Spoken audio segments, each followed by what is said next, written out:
How to add number rows above alphabets in keyboard on iPhone. So if you want to add number rows above alphabets in keyboard on your iPhone, then let us walk through how to add those.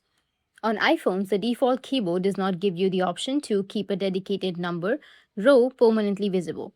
If you want that feature, you'll need to install and use a third-party keyboard instead. One of the most reliable choices available is Microsoft SwiftKey, which is well known for its customization options and smooth performance.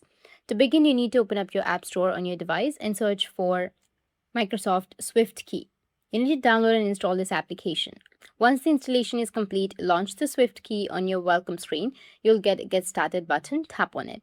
After that, sign in with a Microsoft account if you already have one, or if not, you can create a new one. Log in using your credentials, and then you can go back and open up your settings application. Scroll down, go with apps, and from there you will have the installed application, which is SwiftKey. You need to tap on your SwiftKey and you will have an option of allow full access. You need to just simply go and tap on SwiftKey and then allow all of the access. After allowing the full access, you will unlock advanced features. Now you can open any messaging application such as iMessage or your WhatsApp and hold down the globe icon in the lower left.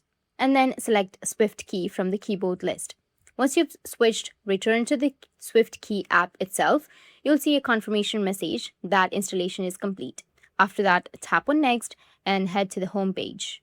And on the home page, you'll have the settings on the bottom right. You need to tap on Settings and then turn on the option of Number Row. And it will add the number row on your keyboard. And that's it. If you found this video helpful, hit the subscribe button. And thanks for watching.